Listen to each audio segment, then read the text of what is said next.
কোনো নড়চড় হবে না, অনড় ঘোষণা। ফায়সালা কয়টা? দুইটা। রব্বুল আলামিন বলেন ওয়াকাদা রাব্বুকা আল্লা তা'বুদু ইল্লা ইয়্যাহু ওয়া বিল ওয়ালিদাইনি ইহসানা। আমি আল্লাহর প্রথম ফায়সালা হলো আল্লাহ তা'বুদু ইল্লা ইয়্যাহ। এই জমিনে কারো ইবাদত করা যাবে না একজনের ছাড়া, তিনি কে? কারো জিকির করা যাবে না একজনের ছাড়া, তিনি কে? কাউকে সেজদা দেওয়া যাবে না একজনকে ছাড়া, তিনি কে? এখন আপনি যদি মসজিদেও সেজদা দেন, মাজারেও সেজদা দেন, তাহলে কি আপনি আল্লাহর বান্দা হতে পারলেন নাকি? মাজারে সেজদা দেওয়া যাবে না, সেজদা দিতে হবে মসজিদে। সেজদা পাওয়ার অধিকারী একজন। এজন্য আল্লাহ বলেন ওয়াসজুদ ওয়াকতারিব, সেজদা দাও আমার নিকটবর্তী হও। বান্দা যখন সেজদা দেয়, বান্দা আল্লাহর কাছে চলে যায়। দেখা যায় মসজিদের মধ্যে সেজদা পড়ে, কার্পেটের মধ্যে সেজদা পড়ে, যায় নামাজে পড়ে। আল্লাহ বলে না, যায় নামাজে পড়ে নাই, আমি আল্লাহর কুদরতি পায়ের উপরে তোর সেজদাটা পড়েছে। এজন্য সেজদা দেওয়ার দরকার আছে না নাই? যারা সেজদা দেয় তাদের সাথে কোরআনের আইন বাস্তবায়নের দরকার আছে না নাই? এজন্য আল্লাহ বলেন আমার ফয়সালা দুইটা। জোরে বলেন কয়টা? এক নম্বর ফয়সালা আল্লাহ তা'বুদু ইল্লা ইয়া, এক আল্লাহ ছাড়া অন্য কারো ইবাদত করা যাবে না। আল্লাহ বললেন জিন জাতি আর মানব জাতি, এই দুইটা জাতিকে আমি তৈরি করেছি শুধুমাত্র আমার ইবাদতের জন্য। কার কথা? ওমা খালাকাতুল জিন্না ওয়াল ইনসা ইল্লা লিয়াবুদুন। জিন জাতি এবং মানব জাতিকে আমি তৈরি করলাম আমার ইবাদতের জন্য। কার ইবাদত? ডাকবেন কারে? নাকি খাজা বাবারে? কেউ ফিরে না খালি হাতে, খাজারে তোর দরবারেতে, বলে না? ভুয়া কথা। দরবারে যে খালি হাতে ফিরে না, এটা একটা ভুয়া কথা। কত দরবার থেকে মানুষ খালি হাতে ফিরে। জামা নিয়ে গেছে, জামা হারাই গেছে। মোবাইল নিয়ে গেছে, মোবাইল চুরি হয়ে গেছে। জুতা নিয়ে গেছে, জুতা করে নিয়ে গেছে, এখন খালি হাতে খালি পায়ে ফিরে আসে, এরকম আছে না নাই? একটা দরবার থেকে কেউ কোনোদিন খালি হাতে ফিরে না। দরবারটা কার দরবার? কেউ ফিরে না খালি হাতে, আল্লাহরে তোর দরবারেতে। বলেন কেউ ফিরে না খালি হাতে। আমরা হচ্ছে আল্লাহরে বলি আল্লাহ ইহদিনাস সিরাতাল মুস্তাকিম, আমাদেরকে আপনি সিরাতাল মুস্তাকিম দেন। বলি কি বলি না? আল্লাহ বলে ওয়া আনি'বুদুনি হাদা সিরাতুম মুস্তাকিম, তোমরা আমি আল্লাহর ইবাদত করো, আমি আল্লাহর ইবাদত করাটাই হলো সিরাতুল মুস্তাকিম। সুবহানাল্লাহ। এবার আপনি দেখবেন আপনি ইবাদত করেন কার? আপনার সেজদা যদি শুধু মসজিদে পড়ে, তার মানে আপনি সিরাতুল মুস্তাকিমের উপর আছেন না নাই? কিন্তু যদি দেখেন কিছু সেজদা পড়ে মসজিদে, কিছু পড়ে মাজারে, তাহলে ভেজাল আছে না নাই? মাজার ব্যবসা বাংলাদেশে আছে না নাই? বেশি না কম?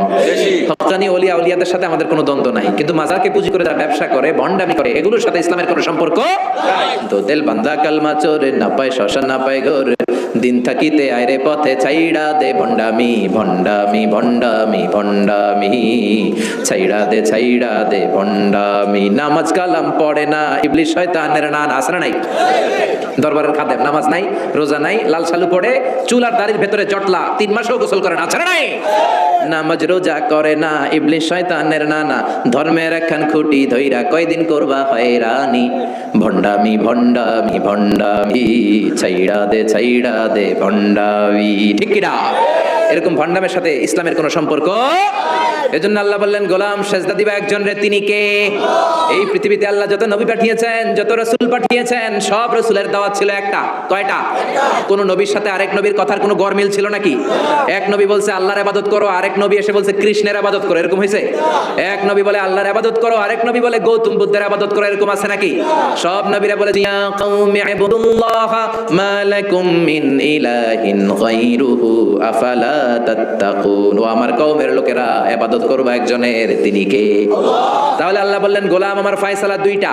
প্রথম ফয়সালা আল্লাহ তা'বুদু ইল্লা ইয়া, ইবাদত আমি আল্লাহ ছাড়া অন্য কারো করা যাবে না। যার ইবাদত করা হয় তারে বলা হয় আরবিতে মাবুদ। আমাদের মাবুদ কে? আমাদের মাবুদ হচ্ছে আল্লাহ। তাহলে আল্লাহর প্রথম ফয়সালা, ইবাদতের হকদার, ইবাদত পাওয়ার উপযুক্ত মহাবিশ্বে কেবল একজন সত্তা, তিনি কে? আল্লাহর এই ফয়সালার সাথে, সিদ্ধান্তের সাথে আপনার একমত? দ্বিমত নাই কেউ? কেউ নাই? তাহলে দ্বিতীয় ফয়সালাটা শুনি। হ্যাঁ, আল্লাহ বললেন ওয়াবিল ওয়ালিদাইনি ইহসানা, আমি আল্লাহর প্রথম ফয়সালা, আমি ছাড়া কারো ইবাদত চলবে না। আমি আল্লাহর দ্বিতীয় ফয়সালা, মাতা পিতার সাথে তোমরা ইহসান করবা, মাতা পিতার সাথে ভালো আচরণ করবা, মাতা পিতার কাছ থেকে দোয়া নিবা। আল্লাহর দ্বিতীয় ফয়সালা মা বাবাকে নিয়ে, প্রথম ফয়সালা আল্লাহকে নিয়ে। স্বয়ং আল্লাহর ব্যাপারে আল্লাহ বললেন আমার ইবাদত ছাড়া অন্য কারো ইবাদত চলবে না। দ্বিতীয় ফয়সালা বললেন আমার ইবাদতের পরেই যে ফরজটা তোমাদের উপর আমি চাপিয়ে দিলাম, মাতা পিতার খেদমত, চিল্লাইন আল্লাহু আকবার। আল্লাহর ইবাদত করা যেমনি ফরজ, মা বাবার খেদমত করা ফরজ করেছে কে? নাকি মা বাবার খেদমত নফল নাকি অপশনাল? এটা কম্পালসারি করেছে কে? মা বাবা আপনার সবচেয়ে বড় বীর, মা বাবা আপনার সবচেয়ে বড় দামি জিনিস। এই পৃথিবীর সব আল্লাহর ওলিগুলা যদি কোরআন করে একটা গ্লাসের পানির মধ্যে ফু দেয়, আর আপনার জনম দুঃখিনী মা যদি শুধু বিসমিল্লাহ পড়ে আরেকটা গ্লাসের পানির মধ্যে ফু দেয়, আল্লাহর কসম আপনার মায়ের দোয়াটা আগে আগে কবুল হয়ে যাবে। ওগো মা তুমি এই ধরনের শ্রেষ্ঠ নেয়ামত, তোমারই পদতলে রয়েছে জান্নাত। ওগো মা তুমি এই ধরনের শ্রেষ্ঠ নেয়ামত, তোমারই পদতলে রয়েছে জান্নাত। ঠিক কি না? এজন্য আল্লাহ প্রথম ফয়সালা আমি আল্লাহর ইবাদত করবা, দ্বিতীয় ফয়সালা মা বাবার সাথে ইহসান করবা। কি করবা? ইহসান। সবাই বলেন। এগুলো কোরআনে বর্ণিত টার্মিনোলজি, মানে পরিভাষা, এগুলো মুখস্থ করবেন। দুনিয়াতে কত পরিভাষা মুখস্থ করছেন, কত জ্যামিতির সূত্র মুখস্থ করেছেন, কত ইংরেজি ভাব সম্প্রসারণ মুখস্থ করেছেন, কিন্তু কোরআনের কথাগুলো মানে শুনতে চায় না। মাতা পিতার প্রতি আমরা সবাই আজকে থেকে ইহসান করব। কি করব? আমরা বললাম আল্লাহ ইহসান কি? ইহসানের ব্যাখ্যা দেন। আল্লাহ নিজেই কোরআনে ইহসানের ব্যাখ্যা দিলেন, ইম্মা ইয়াবলুগান্না ইনদাকাল কিবারা আহাদুহুমা আও কিলাহুমা ফালা তাকুল লাহুমা উফ। ইহসানের ব্যাখ্যা হলো, আল্লাহ বললেন ইহসানের ব্যাখ্যা কি? শোনো শোনো। ইহসানের 5টা ব্যাখ্যা আল্লাহ দিলেন। প্রথম ব্যাখ্যা হলো, মা বাবা যখন বার্ধক্যে উপনীত হয়, মা বাবার বয়স যখন 60 হয় 70 হয়, তখন তাদের কোনো কর্মকাণ্ডের কারণে ছেলে মেয়ে হিসেবে নাক ছিটকানো যাবে না, শব্দটাও করা যাবে না। কার কথা? মা বাবা আমাদের অনেকেরই বয়স হয়ে গেছে 60-70, আছে না নাই? বিছানায় পড়া, তাদের কোনো কাজে তাদের কোনো আচরণে নাক ছিটকানো যাবে না। জোরে বলেন। আল্লাহ বলে খবরদার, নাক ছিটকানো তো দূরের কথা, কি যন্ত্রণা, এই কথাটাও বলা যাবে না। ঠিক কি না? এর কারণ আমরা যখন ছোট ছিলাম আমরা কম জাত করি নাই। আমরা যখন ছোট ছিলাম কম কষ্ট মায়েরে দেই নাই। আপনার কত বছর আগের ঘটনা? খেলা, আপনার বয়স যখন 3, কি হয়েছিল? খেলা আছে তো 3 বছরের কথা যদি আপনার খেলা না থাকে, আপনার বয়স যখন 2 ছিল কি জ্বালাতন করছেন মনে আছে? বয়স যখন ছিল 1 তখন তো আরো বেশি জ্বালাইছেন, তখন তো আপনারা বেশি জ্বালিয়েছে। ঠিক কি না? আল্লাহ বলেন তোমরাও কম জ্বালাও নাই, পেশাব পায়খানা করে ঘর ভাড়ায় দিতা, শীতের রাতে বিছানা ঠান্ডা করে দিতা, ডান দিকে নিয়ে তোমার মা তোমার সাথে ঘুমালো, ডান দিকে পেশাব করে ভিজিয়ে দিয়েছো, তোমার মা তোমার ঘর থেকে বের করে দেয় নাই, বাম দিকে আদর করে রেখেছে, বাম দিকে পেশাব করে ভিজিয়ে দিয়েছো, তারপরে তোমার মা লাথি মেরে তোমার ঘর থেকে বের করে দেয় নাই। শীতের রাতে তোমার মা তোমার বুকে নিয়ে ঘুমালো, কনকনে মাঘ মাসের শীতের রাত, পেশাব করে মায়ের জামাটা ভিজিয়ে দিয়েছো, রাত 3টার দিকে মা উঠে জামাটা চেঞ্জ করে নতুন জামা পরে তোমারে কোলে নিয়ে ঘুমিয়েছে, তোমার ঘর থেকে তাড়িয়ে দিয়েছে নাকি? জোরে বলেন না। মা তোমার ঘর থেকে বের করে নাই, তারা দেয় নাই, এতিমখানায় ফেলে আসে নাই, রাস্তায় ফেলে আসে নাই। যেই মা বাবা তোমাদেরকে এত যত্ন করলো, এত আদর করলো, তাদের বার্ধক্যে কোনো কাজের কারণে নাক ছিটকাবা না, তাদেরকে তোমরা বৃদ্ধাশ্রমে দিয়ে আসবা না। কার কথা? বৃদ্ধাশ্রম বাংলাদেশে আছে না নাই? ছেলে আমার মস্ত মানুষ, মস্ত অফিসার, মস্ত ফ্ল্যাটে যায় না দেখা এ পারে ও পার, নানান রকম জিনিস আর আসবাব দামি দামি, সবচেয়ে কম দামি ছিলাম একে মাত্র আমি। ছেলের আবার আমার প্রতি অগাধ সম্ভ্রম, আমার ঠিকানা তাই বৃদ্ধাশ্রম। ঠিক না? মা কেঁদে কেঁদে বৃদ্ধাশ্রমে বালিশ ভিজায়। ছোটবেলা ওই মারে কত যন্ত্রণা দিলা, কষ্ট দিলা, আসলে নাই? বইয়ের পাল্লায় পড়ে মাকে তুমি বৃদ্ধাশ্রমে দিয়ে আসছো। খবরদার, যারা মা বাবারে বৃদ্ধাশ্রমে দেয় তারা বয়সে পৌঁছলে, তারা বার্ধক্যে পৌঁছলে, তারা যখন মা বাবা হবে তাদের কপালে বৃদ্ধাশ্রম থাকবে না। ঠিক কি না? যে ডাকাত মা বাবারে বৃদ্ধাশ্রমে দিয়ে এসেছো, তোমার কপালে বৃদ্ধাশ্রম নাই, ভাঙ্গা থালা হাতে নিয়ে তুই ভিক্ষা করে খাবি, চিল্লা এখন। ঠিক না? আল্লাহ বললেন খবরদার, আমি আল্লাহর 2টা ফয়সালা। প্রথম ফয়সালা ইবাদত হবে একজনের, তিনি কে?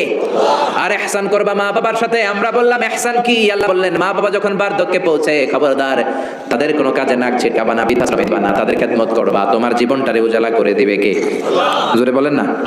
আল্লাহ বলেন ইহসানের 2 নাম্বার ব্যাখ্যা, ওয়ালা তানহারহুমা ওয়া কুল লাহুমা কাওলান কারীমা। মা বাবারে ধমক দিও না। কি দিও না? অনেকে মা বাবারে ধমক দেয়, কি দেয় না? জোরে কোন? সবার সাথে ভালো আচরণ, ঘরে ঢুকলেই মারে বকা দেয়, গালি দেয়, আছে না নাই? বাবারে ডাকে বুড়া, মারে ডাকে বুড়ি, আছে না নাই? তুমি কেমন করে বাবারে বুড়া ডাকলা, মারে বুড়ি ডাকলা? তাদের এই বয়সটা তো এমনি এমনি হয় নাই। তোমারে লালন পালন করতে যেই তারা তাদের জীবন যৌবন হারিয়ে আছে বুড়া বুড়ি। ঠিক কি না? তোমাকে মানুষের মতো মানুষ করতে তারা তাদের জমি হারালো, তোমার বিদেশ পাঠাতে যে তারা তাদের ভিটে মাটি হারালো। খবরদার, এরকম দয়াময় মা বাবাকে ধমক দিও না। কার কথা? ওয়ালা তানহারহুমা। 3 নাম্বার ব্যাখ্যা আল্লাহ বললেন কুল্লাহুমা কাওলান কারীমা। মা বাবার সাথে কোমল আচরণ করো, মোলায়েম ভাষায় কথা বলো, নরম ভাষায় কথা বলো। কি ভাষায়? নরম ভাষায়। অনেকে আছে দেখবেন সবার সাথে খুব মিষ্টি আলাপ, বন্ধু বান্ধবের সাথে ভালো আচরণ, বাজারে গেলে ভালো আচরণ, স্কুলে ভালো আচরণ, ঘরে ঢুকলে মায়ের গালি দেয়, আছে না নাই? বাপের গালি দেয়, আছে না নাই? ফ্যান্সি ডিলের টাকার জন্য মারে লাথি মেরা ঘর থেকে বের করে দেয়, এরকম ডাকাত আছে না নাই? আল্লাহ বললেন খবরদার, যত ভদ্রতা তুমি জানো, যত নম্রতা জানো, যত কার্টিসি তুমি জানো সব কার্টিসি তুমি তোমার মা বাবার জন্য খরচ করবা। এরপর আল্লাহ বললেন ওয়াখফিদ লাহুমা জানাহায যুল্লি মিনার রাহমাতি ওয়া কুর রাব্বিরহামহুমা কামা রাব্বায়ানি সাগীরা। তোমার যত ক্ষমতা আছে সম্পদ আছে মা বাবার জন্য বিলিয়ে দাও। বেতন পেলে টাকাটা আগে মায়ের হাতে দাও। বউরে তো দিবেনি, আগে কিছু মায়ের হাতে দিয়ে, ঠিক কি না? গিফট দিলে আগে মায়ের গিফট দাও। এই সমাজ বরকত দিয়ে দিবে কে? সমাজে মারে মার হাতে তুলে দাও, বরকত আছে না নাই? মায়ের হাতে আগে দে, ওই বেতনের ভেতরে বরকত ঢুকায় দিবে কে? আর বাবা মা একজন কিংবা দুইজন যদি দুনিয়া ছেড়ে বিদায় নেয়, তাদের কবরের সামনে দাঁড়িয়ে চোখের পানি ছেড়ে পড়তে আরম্ভ করো রব্বির হামহুমা কামা রাব্বায়ানি সাগীরা ওয়া কুর রাব্বির হামহুমা কামা রাব্বায়ানি সাগীরা। ও আল্লাহ, মা বাবা দুজন যেমনি আমাদেরকে আদর করেছে, মা বাবার কবরে তুমিও আমাদের বাবা মা দুইজনকে আদরের চাদরে ঢেকে নিও। পড়েন আমিন। যাদের বাবা মা নাই এই দোয়াটা করবেন, প্রত্যেক নামাজের পরে আব্বা আম্মার জন্য এই দোয়াটা করতে হবে। রাজি আছেন তো? আমরা যারা আব্বা আম্মা হারিয়েছি, আল্লাহ তাদের কবরগুলোর জান্নাতের বাগান বানাও। এজন্য মা বাবার সাথে ভালো আচরণ এটা ফরজ।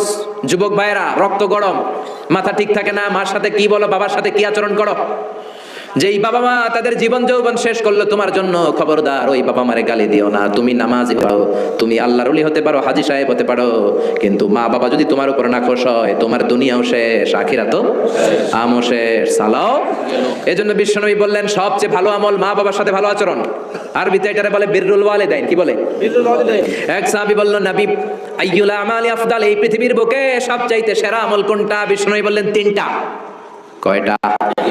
এক নম্বরে আসসালাতু ফি ওয়াক্তিহা, সময় মতো নামাজ, আজান হওয়ার সাথে সাথে নামাজ পড়বা, এর চেয়ে ভালো কাজ আর নাই, ঠিক কি না?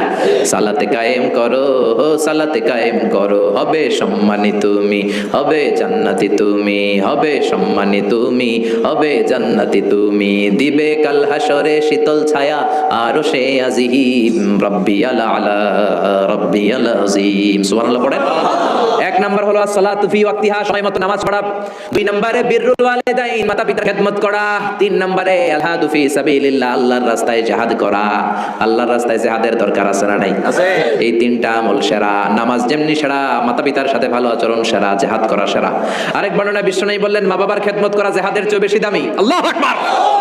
এক সাহাবী বললেন ইয়া রাসূলুল্লাহ আস্তাযিনুকাল জিহাদ, আমি জিহাদে যাই। বিশ্বনবী বললেন বাবা মা কেউ বেঁচে আছে নাকি? সাহাবী বললেন আছে। বিশ্বনবী বললেন যাও, ঘরে ফিরে যাও, ফাফিহিমা ফাজাহিদ, বাবা মার খেদমত করো, বাবা মার খেদমত করলে ঘরে বসেই জিহাদের সওয়াব পাবা। কি নিয়ামত চিনি না আমরা, বুঝি না। যতদিন থাকে ততদিন বুঝি, গেলে বুঝবো, কিন্তু ওই বুঝলে আর লাভ হবে না, ঠিক কি না? বটবৃক্ষের মতো আমাদেরকে ছায়া দিয়ে রাখে, আদর দিয়ে, সোহাগ দিয়ে, পরামর্শ দিয়ে, বিপদের সময় আগলে রাখে, ছাতার মতো মাথার মধ্যে, মাথার উপরে দাঁড়িয়ে থাকে। তার মা নাই, সে বুঝে মা না থাকার কি জ্বালা। বলতে